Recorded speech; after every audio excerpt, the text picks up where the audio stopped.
Baik, perkenalkan nama saya Nur Haida Berhombing dengan nomor NIM 235 023 1038 dari kelas B Sistem Informasi. Di sini saya akan menjelaskan mengenai unit pemrosesan pusat. Sebenarnya apa sih yang terjadi dalam komputer itu sendiri? Mari kita lihat. Yang pertama, di dalam komputer sendiri terdapat yang namanya CPU. CPU berfungsi sebagai mengubah data menjadi informasi. Kemudian CPU sebagai pusat kendali, kemudian yang menjalankan instruksi program yang tersimpan. CPU tersendiri memiliki dua bagian, yaitu unit kontrol dan unit logika aritmatika. Bagian dari perangkat keras yang bertanggung jawab, kemudian CPU berkomunikasi dengan bagian perangkat keras yang lainnya. Kemudian, seperti yang dari bagian CPU yang tadi, yang pertama adalah melakukan operasi aritmatika. Operasi aritmatika tersebut yang terdiri dari penjumlahan, pengurangan, perkalian, dan pembagian. Dilakukan dengan cara mengevaluasi kondisi, membuat perbandingan, dan yang ketiga adalah dapat membandingkan antara angka, surat, dan karakter khusus. Kemudian, dalam CPU juga ada yang namanya CU, yaitu control unit.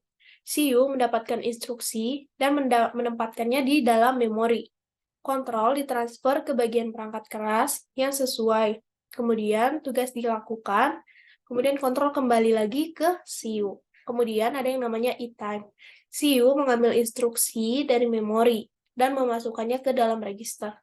CU menerjemahkan instruksi dan menentukan lokasi memori dari data yang diperlukan. Kemudian yaitu E-time, eksekusi dilakukan dengan cara CU memindahkan data, kemudian ALU diberi kendali dan menjalankan instruksinya, dan kontrol kembali lagi ke CU. CU menyimpan hasil dalam memori, kemudian satu instruksi program dapat terdiri dari beberapa instruksi ke CPU. Kemudian CPU memiliki satu set instruksi yang dapat dipahami dan diproses.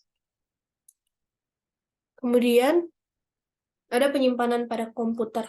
Penyimpanan pada komputer itu terdiri dari dua bagian, yaitu RAM, memori akses acak, dan ROM, memori yang hanya membaca. Kemudian ada sekunder, data yang pada akhirnya akan digunakan dalam jangka panjang. Kemudian ada memori, data yang digunakan dalam waktu dekat. Kemudian aksesnya lebih cepat daripada penyimpanan, dan bersifat sementara. Kemudian ada register, data yang langsung terkait dengan operasi yang sedang dilakukan. Aksesnya lebih cepat daripada memori. Kemudian penyimpanan dibagi 4, yaitu yang pertama kilobyte.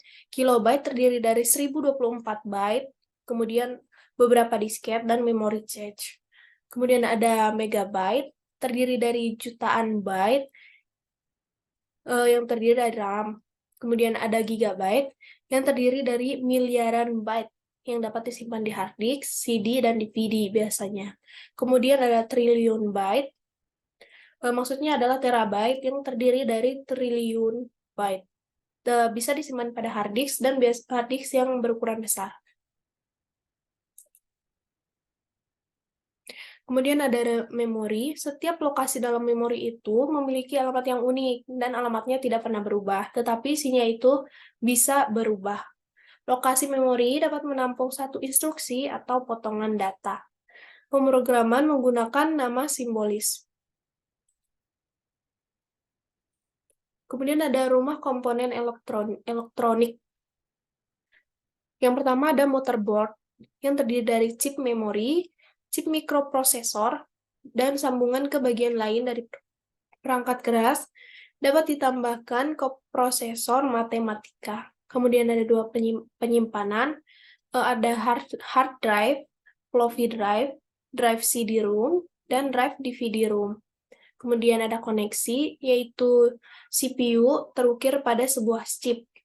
Kemudian terdiri dari silikon, berisi jutaan transistor, unit kontrol atau CU, unit aritmatika atau logika, kemudian ada register, dan jam sistem.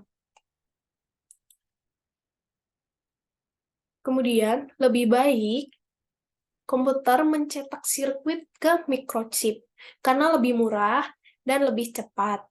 Kemudian menjalankan fungsi perangkat keras lainnya, koprosesor matematika sekarang menjadi bagian dari mikroprosesor. Instruksi multimedia sekarang menjadi bagian dari mikroprosesor. Semakin banyak fungsi yang digabungkan pada mikroprosesor, maka akan semakin cepat komputer berjalan, semakin murah biaya pembuatannya, dan semakin dapat diandalkan.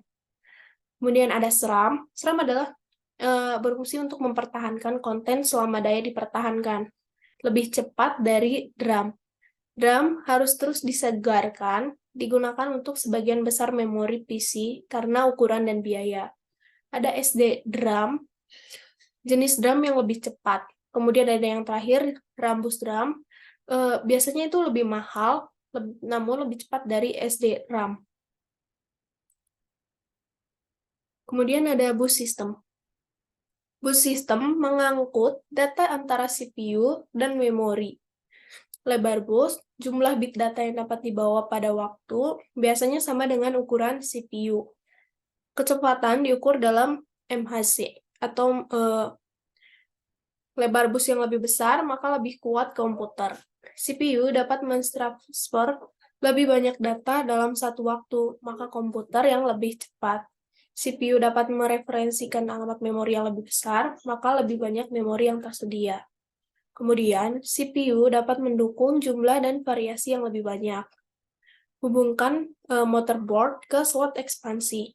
Pasang papan ekspansi ke slot, kemudian kartu terdiri dari kartu antarmuka dan kartu adaptor. Menyediakan konektor atau port eksternal terdiri dari serial atau paralel.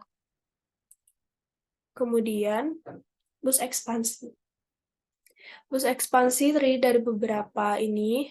Yang pertama ada ISA, yaitu perangkat berkecepatan lambat seperti mouse dan modem. Kemudian ada PCI, perangkat berkecepatan tinggi seperti hard disk dan kartu jaringan. Kemudian yang ketiga ada AGP, yaitu menghubungkan memori dan kartu grafis untuk video yang lebih cepat kinerjanya. Kemudian ada USB, mendukung daisy chaining sehingga tidak memerlukan kartu ekspansi lagi. Kemudian yang kelima ada IEE 1394, yaitu Firewire, bus yang berkecepatan tinggi yang menghubungkan peralatan video ke komputer. Kemudian ada kartu PC. Perangkat kartu PC biasanya seukuran kartu kredit yang biasanya ditemukan pada laptop. Kemudian, apa sih yang membuat laptop itu atau komputer itu cepat? Yang pertama adalah kecepatan karena mikroprosesornya. Kemudian yang kedua adalah ukuran jalur bus. Kemudian ketersediaan cache dan memori flash. Kemudian karena komputer rich dan prosesan paralel.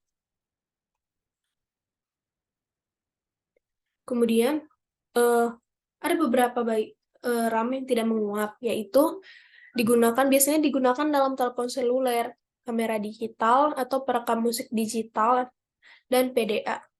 Kemudian teknologi CISC biasanya digunakan pada komputasi set instruksi kompleks, komputer konvensional, dan banyak instruksi yang tidak digunakan.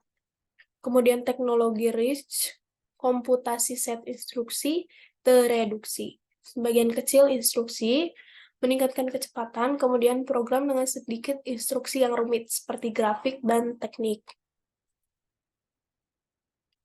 Kemudian ada juga pemrosesan serial, di mana pemrosesan serial ini menjalankan satu instruksi dalam satu waktu, kemudian mengambil, memecahkan kode, menjalankan, dan menyimpan. Kemudian pemrosesan paralel, beberapa prosesor yang digunakan secara bersamaan dapat melakukan triliunan instruksi atau floating point per detik, teraflops. Contoh yaitu server jaringan dan superkomputer. Kemudian yang terakhir adalah pipelining. Tindakan instruksi tidak perlu lengkap sebelum selanjutnya dimulai. Ambil instruksi 1, mulai memecahkan kode, dan mengambil instruksi 2. Terima kasih, sedemikian penjelasan dari saya. Mohon maaf apabila ada materi yang tidak tersampaikan. Mohon maaf. Sekali terima kasih.